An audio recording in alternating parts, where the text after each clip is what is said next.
Dear comrades and friends, revolutionary greetings from Nepal. Cuba is a country of long history of struggle against colonialism and imperialism. Cuba is a land of revolution and independence. It is the land of Cespedes, Marti, Commandente Fidel Castro, Comrades Che Guevara, and many patriotic heroes and heroines. The socialist revolution in Cuba has liberated the Cuban people from the chains of exploitation and oppression. The construction of socialism has guaranteed the basic human rights of the Cuban people. The advancement of Cuba in education, medical, and agriculture sector is appreciated all over the world.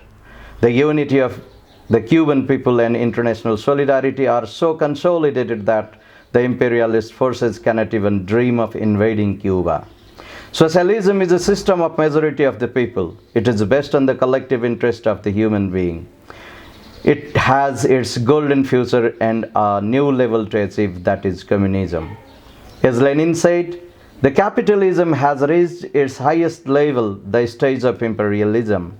It has no future and it cannot survive a fair competition with socialism. This is why the imperialist forces try to obstruct the path of socialist construction through military intervention if possible. If not, they apply blockades and economic sanctions. The 6-decade-long sanctions and blockade against Cuba and the Democratic People's Republic of Korea are the real-time examples today. The people of Cuba and the DPRK faced all the bitter consequences of the blockade, but did not surrender to the imperialism and held it.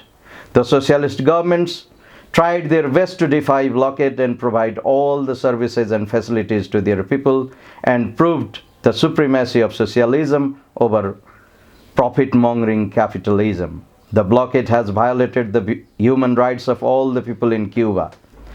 There is a short supply of essential and medical goods due to this multi-decade-long blockade. Nobody deserves any right to obstruct the path of socialism and challenge the sovereignty of any other countries. Sovereign people deserve the right to choose their own political and governing system.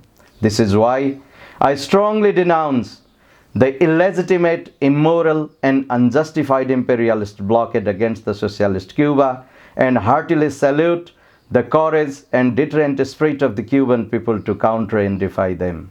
I also denounce the unilateral withdrawal of the US from the Cuba-US agreement and reject their attempt to implement Article 3 of the Helms-Burton Act to destroy the achievements of the triumph of revolution. I demand for immediate upliftment of the blockade and all the economic sanctions against Cuba and to establish diplomatic relations with the Cuban Republic.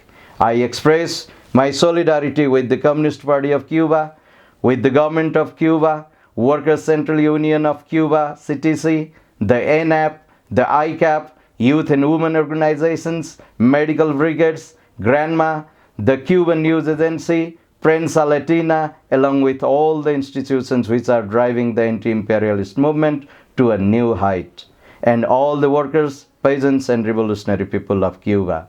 From the land of the Mount Everest, on behalf of the people of Nepal, who were never ever had been defeated by the colonial forces in the history, I want to assure all the Cuban brothers and sisters that you are not alone.